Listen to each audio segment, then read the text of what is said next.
Before we get into today's video, we did get some news right as I finished recording that I wanted to get out to you guys. We did talk about the injury news a little bit throughout this video, and I speculated on what the corresponding moves would be. We have those corresponding moves now, so I wanted to deliver them to you and not forget them. Yovani Moran is being sent down back to Worcester. That is going to be the corresponding move for Justin Slaten, who is going to be activated today. And then Nathaniel Lowe is going on paternity leave. Congratulations, Nathaniel Lowe, having a kid. He is going to be going on paternity leave, and that is going to be the corresponding move for Rob Refsnyder. All right, that's the news. Again, in this video, I speculate a little bit on what the corresponding moves are going to be, but I think we all kind of knew what the Slaten move was going to be, but we also had the move for Refsnyder. So let's get into today's video. We got a lot to talk about in today's edition of the Red Sox Rundown, but one thing in particular is getting me pretty excited. According to all the reports, Justin Slaten is expected to be activated off the IL today. Getting him back in the bullpen is going to be an incredible boost down the stretch. If you're excited to have Justin Slaten back, just go down and like today's video. The goal on today's video is 200 likes, so help me get there. Like this video if you're excited to have Justin Slaten back.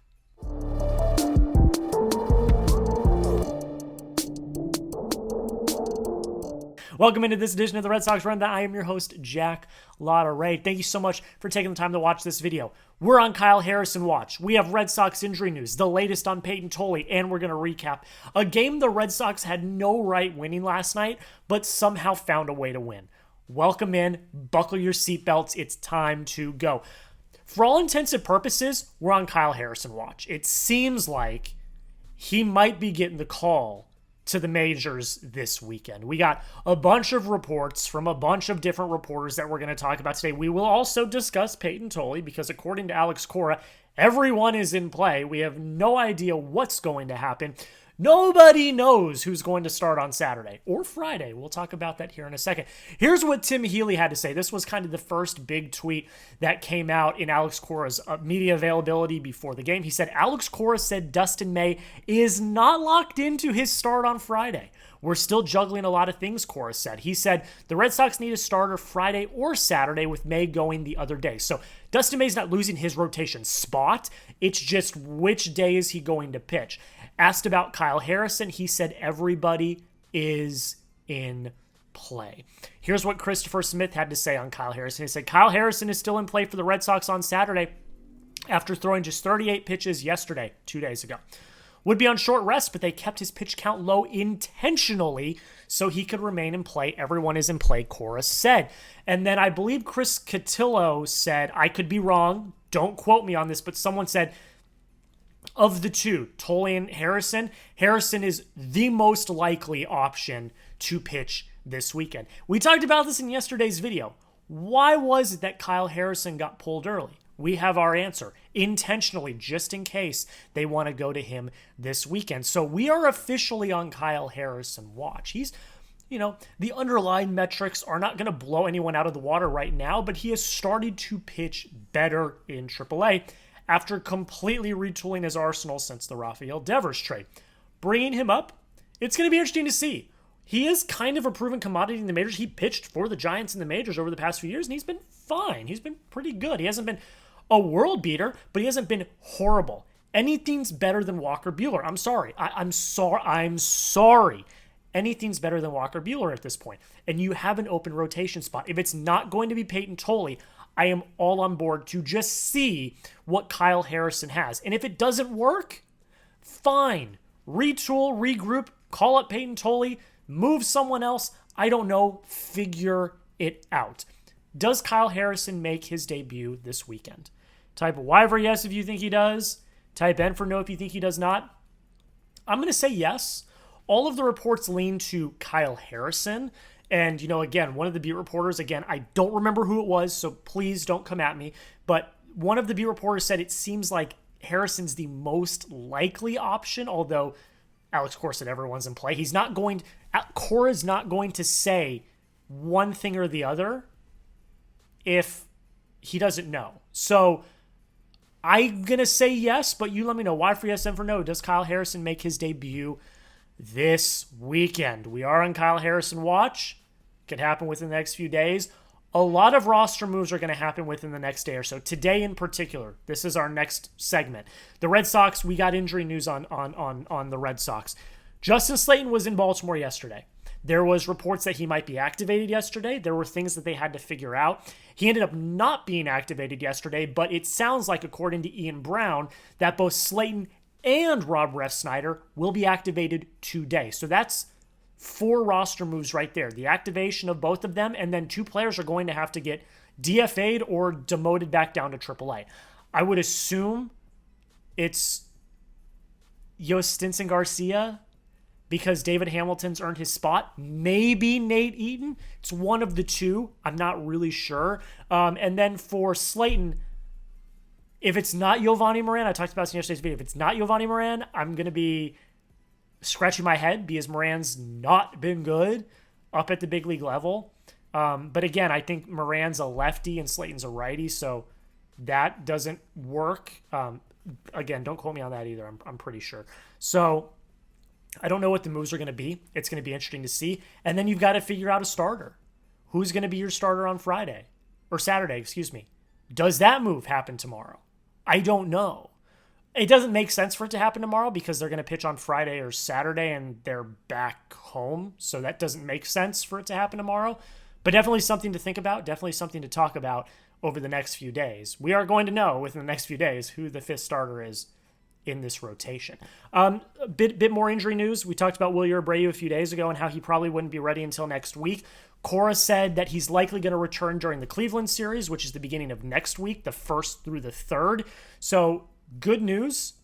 Masataka Yoshida can't be in this lineup anymore. He just can't. He is a liability at this point. And getting Wilyer back will completely fix that because one of your outfielders will be DHing every day from there because your 3 outfielders, minus Duran, who struggled a little bit lately. You know, Cedon hit the big home run last night. Roman Anthony is Roman Anthony. And then you've got Wilyer and Duran, who could platoon DH. I don't know. But that'll fix your DH problem with Yoshida. I'm much more comfortable of a lineup with the 3 outfielders and then whoever that 4th man is DHing than I am with Masataka Yoshida in the lineup. So I'm all for that. I'm just glad that Wilyer's going to be back because, not only that, he's Gold Glover in right field. He hits for power. I think he still leads the team in home runs. I could be wrong. Story might have passed him. I'm not positive on that.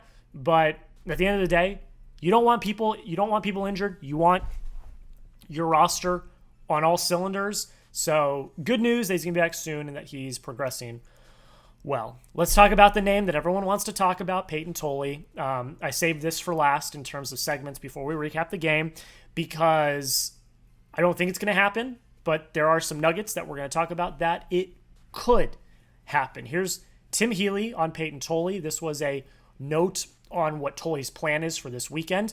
He says the Red Sox latest plan for Tolle. He's going to pitch on Friday in Worcester, either as the starter or piggybacking off out of the bullpen behind Shane Drohan. So I think because of that plan, I don't see him pitching this weekend for the big league team. But the fact that he is either going to be a starter or piggybacking off of Shane Drohan leaves it open. The fact that he's not just getting the start outright is a good thing. So it's something to keep an eye on. Again, like I said, all the beat reporters think that it's probably going to be Kyle Harrison. I would also lean that way, but he's definitely on the table. We've got more from Christopher Smith here. This came 2 days ago. Alex Cora was asked if Red Sox top pitching prospect Payton Tolle is a candidate for the start Saturday against the Pirates. He said, we haven't talked about that, but there's guys available down there that I think can do the job at the big league level. And he has to be talking about Payton Tolle because everyone and their mom sees that Payton Tolle is ready. Payton Tolle is shoving. Other than one bad inning at the AAA level, he has dominated that competition. He's ready to go. Get him up here.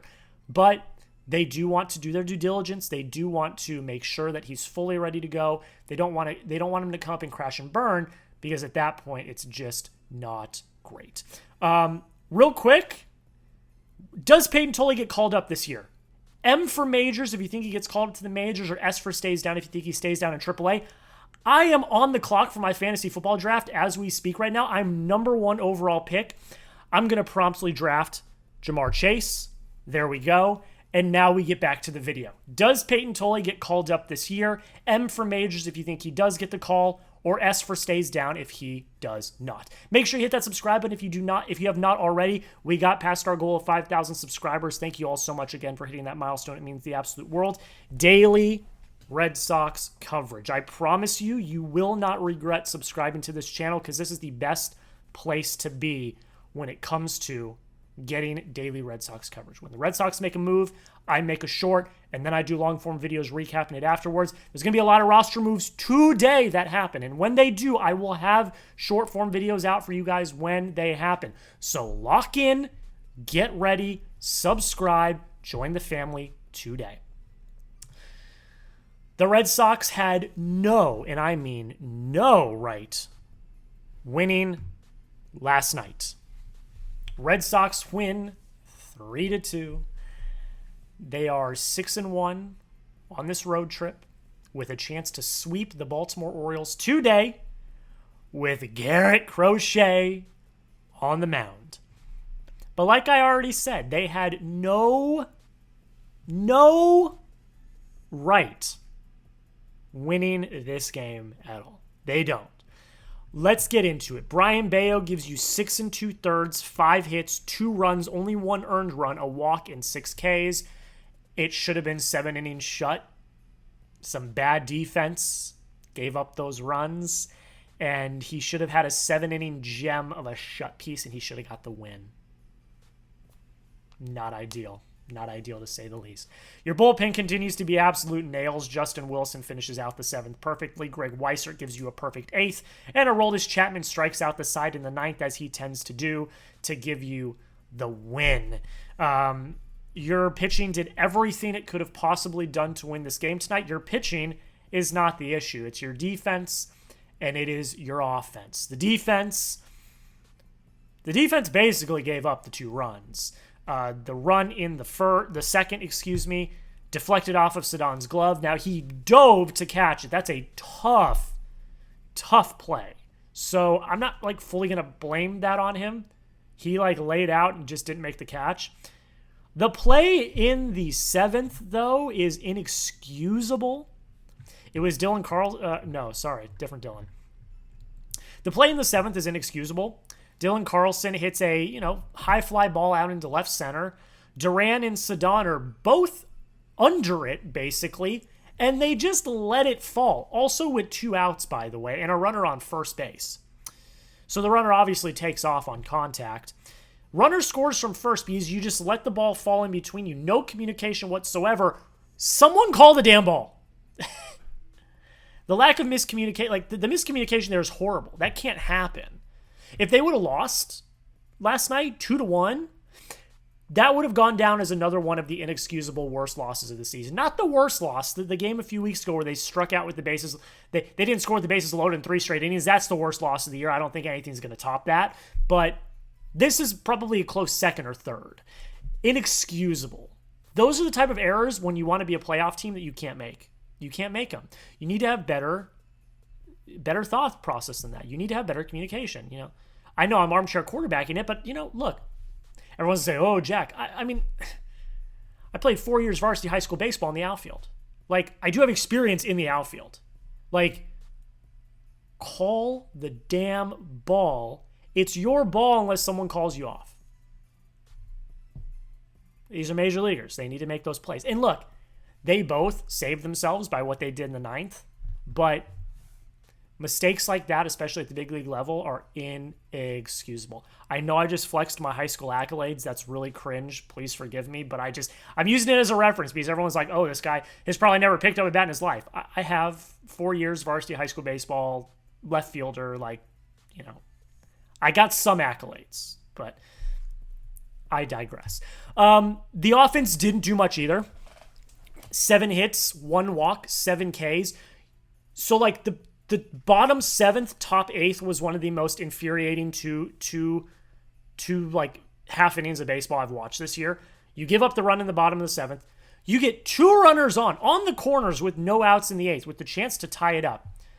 With the top of your order, no less, Roman Anthony strikes out, looking on a ball that was probably a ball, but still extend the zone. Alex Bregman, who has been struggling mightily over the last few weeks, strikes out, looks silly, swinging at a pitch that is nowhere near the zone. And then Trevor Story grounds out. 2 runners on, runner at third, no outs, down by 1, top of your order, you don't score a run. It can't happen, guys. It can't happen. Thankfully, Ceddanne and Jaron, who both had the major screw up in the 7th, saved the ball game for you. Jaron Duran with a leadoff single in the 9th, and Ceddanne with the 2-run home run. He is so back. He's got the supreme ice in his veins to give you the lead. The Red Sox had no right winning this game, but nonetheless they did. And on a night when most teams that you would care about losing won, we'll do score right now. Mariners won, Guardians won, Yankees won, Rangers won, Royals won. The only team that is on the verge of losing, has not lost yet. It's the end of the 7th. They're down by 2, though, is the Blue Jays. So nothing's going to change in the wild card, but you could. Game's not over yet. I made that mistake last night with the Royals, and we saw what happened. Could be losing. You could be 3 games back in the division by the time you're watching this video. So you had no right winning this game, but you pulled it out of your ass. You don't lose any ground in the wild card, and you could be headed back to 3 games back. We did actually just get some news at this moment. This is why you subscribe. That obviously I would have talked about. Nathaniel Lowe is headed to paternity leave, so that's the move for Rob Refsnyder. Nathaniel Lowe. So I'd love to have Nathaniel Lowe in this lineup, but congratulations, having a kid. That's incredible. And that is for Rob Refsnyder, so you don't have to send anyone down to AAA. That's easy. Now what do you do with Justin Slaten? That's the real issue. When news happens, I will make a video, so make sure you subscribe. The last question I'm going to ask you tonight, do the Red Sox sweep this series against the Orioles? Yes or no? Crochet's on the mound. Screw it, I'm going to say yes. You've got Crochet on the mound, your ace. I think he's going to throw a gem. He threw a gem in Baltimore earlier this year. I'm all for it. I'm going to type my yes, but you let me know. Do they finish this road trip 7-1? That would be incredible. You would completely resurrect your road record, by the way. With a 7-1 road trip, that would be crazy. But you let me know, yes or no. Let me know down below in the comments. Make sure you follow me on Twitter, @JackLauderay. It's going to be down below in the comment and description of today's video. I'm always posting about the Red Sox over there. We'll see you in tomorrow's video. And until next time, go Sox.